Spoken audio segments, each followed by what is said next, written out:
Attention! Go! Day 2 of Henley Royal Regatta is underway with the Wyfold Star Club on the Berkshire station and London Rowing Club on the Buck station, and watching this all-important start past Temple Island.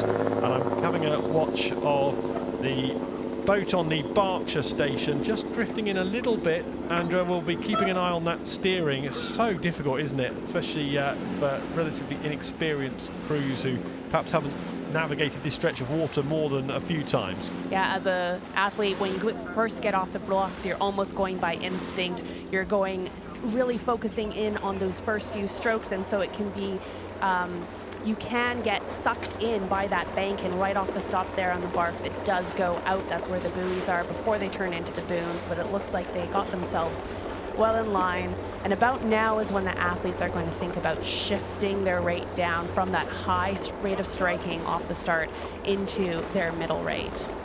So London Rowing Club have got off to a fiery start here, out the blocks very smartly. We've got a length up already, trying to really take it to Star Club. You can see just the white boat to the left of your picture. Got some work to do. That London crew won by about 5 lengths yesterday, so they will have taken that confidence forward. And of course, in this one-by-one gladiatorial racing, being in front, such a huge mental advantage. Be able to fend off any attacks from the other boat.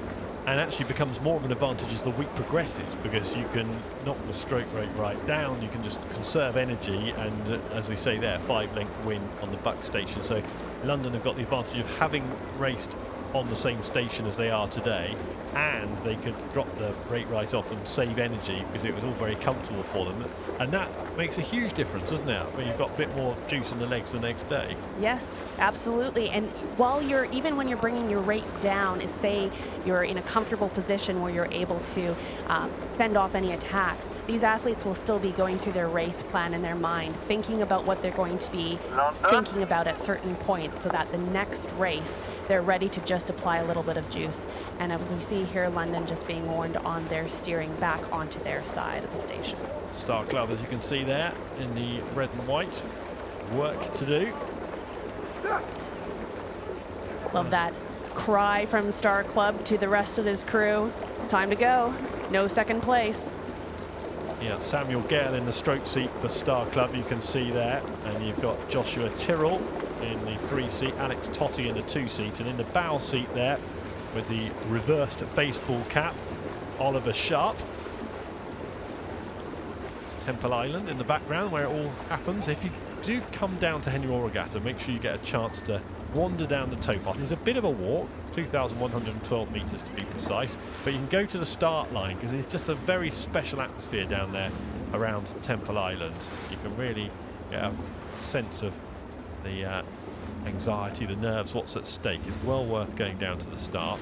And London Rowing Club could be going down to the start again for round 3, based on how they're doing so far. Very calm, very cool, collected. You hit the nail on the head, and it looks like they've taken their rate of striking down, just understanding that they're in a good position. But the towpath is such a unique aspect of this regatta. Very rarely do we get to, outside of drone footage, as a spectator, see those nerves off the start, because traditionally you only get to see the last 250 meters of a race. But here you can see it all unfold with these pictures and get a really good insight as to what they're up to and how the race unfolds. This is the London, you can see there the bowman, Eduardo Marshall, 23 years old. This is 7th Henley Royal Regatta, so he's hugely experienced. That makes a difference. And you've got Zach Baxter and Tom Westbrook, and then George Cowley in the stroke seat. But they are experienced. Zach and Tom have both been to a previous couple of Henley Royal Regattas. George with one previous appearance, and they're a good age as well, in their 20s. Yeah, and I really love here how they are trying to, on Star, they're swinging together, keeping this rate of striking up. That gives us a great insight into the stroke rate. So what you're doing is you're driving with your legs first, then you're prying open with your body, and then you're accelerating with your handles and you can see the rate of striking much higher in Star. Looking at the expressions on the faces of London Rowing Club there, they're looking pretty chilled out, aren't they? Pretty relaxed, in control, which is the main thing. And it's all very neat, I suppose, at that tempo. It should be neat, but that definitely looks like how they should be doing it. It's looking great. Their knees are nice and straight coming forward. Although the athletes are turning out to each side, so you have people going to port or people going to starboard, your body and your weight should be fairly linear within the boat, and so we're looking for the knees to be nice on nice straight railroads as they come up towards the catch. Heading in towards the enclosures now. Good performance from them early on the card. Race number 1. Lots for Star Club. So they beat Durham Star Club yesterday. London Rowing Club getting through very comfortably in their day 1 outing. See a little bit of wind. The flag's just fluttering in the breeze in the background now on the bank. Probably not enough to interfere with the rowers at this stage, but no, we'll hope it's just a little light tailwind. And of course, with the amount of power that these athletes are putting down, a little tailwind isn't going to change too much. You can see they're surging forward, that little bow, the ball on the tip of the boat, that's called the bow ball. And that's what we'll be looking to cross the finish line first. So London Rowing Club cruising towards the finish line here and cruising towards round 3 of the Wyfold.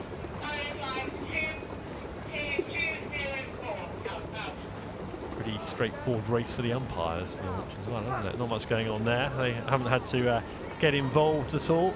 Both teams here, both crews steering neatly down the course.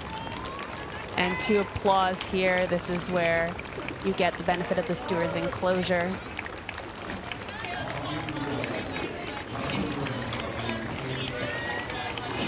So London Rowing Club, very comfortable lead against Star Club all the way down. They burnt them off at the top of the course, didn't they? They did the business in the first couple of 100 metres, and Star Club will never really be able to respond to that.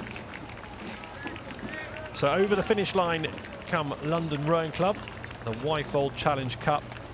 They move on without too much bother.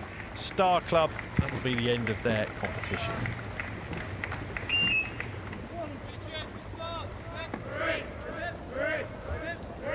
Wyfold, London Rowing Club through, Star Club out.